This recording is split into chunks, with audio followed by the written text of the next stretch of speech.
Salut les camps!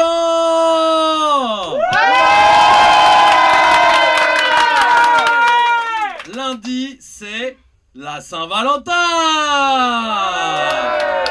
À l'origine, ça vient d'une fête célébrée par les Romains pendant laquelle ils fouettaient leurs chèvres avec des lanières en cuir. Hein, donc, pour moi, ça n'a pas changé. Avec ma chèvre, on va faire...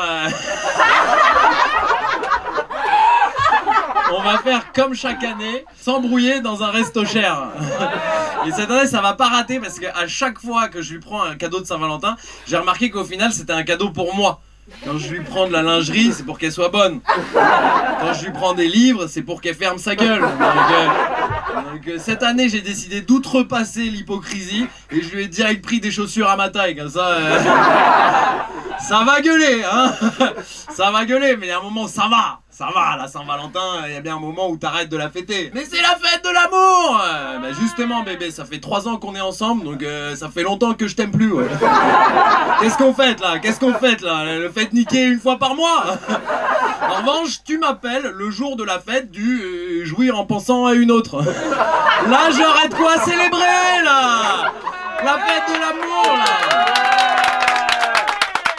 La fête de l'amour, ça intéresse plus personne. Je sais pas, faites la fête des salopes là si vous voulez faire de l'oseille. Une fois par an, grosse soirée, toutes les meufs déguisées en putes. Bon, tu me diras, c'est Halloween, mais attention, hein, moi je suis pas de ceux qui critiquent la Saint-Valentin parce que c'est commercial. Tu sais, les meufs hyper cathos, là, célibataires depuis 15 ans, de toute façon, la Saint-Valentin, c'est une fête païenne et commerciale.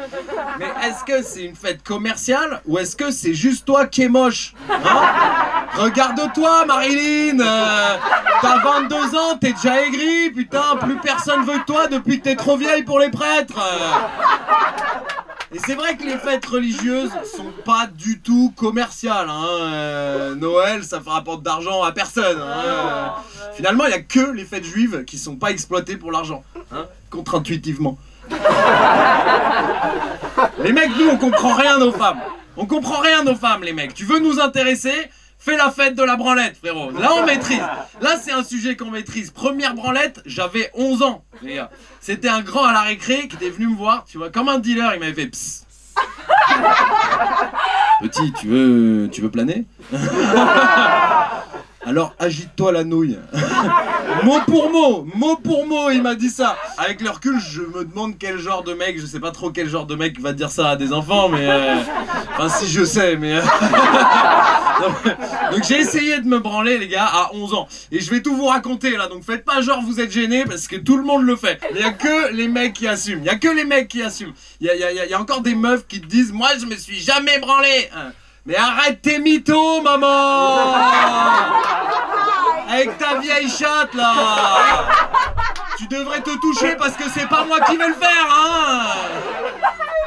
Donc je me suis branlé à 11 ans, ouais, mais j'avais pas la méthodo.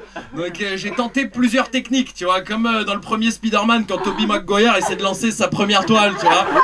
J'étais allez, vas-y, fais une toile, vas-y, fais une toile, Shazam, hop, ouais. Le premier truc que j'ai tenté, c'était avec les deux mains. C'était un peu ambitieux, tu vois, avec mon pénis d'enfant, mais je l'ai pris comme ça entre les mains. J'ai commencé à le rouler frénétiquement, assis en tailleur, hein, comme si j'essayais de faire du feu. Sans succès, les gars. Sans succès. Après, j'ai utilisé mes deux doigts. C'était déjà plus réaliste. Et j'ai commencé à me branler comme ça en pensant du coup à des meufs de 11 ans, tu vois. Il y a des choses qui n'ont pas changé, ouais. Mais c'était légal à l'époque, alors qu'aujourd'hui, bonjour les emmerdes. Donc je me branlais comme ça en pensant putain Chloé elle est trop bonne avec son cartable oui. Et j'ai eu ma première sensation comme un coup de taser là.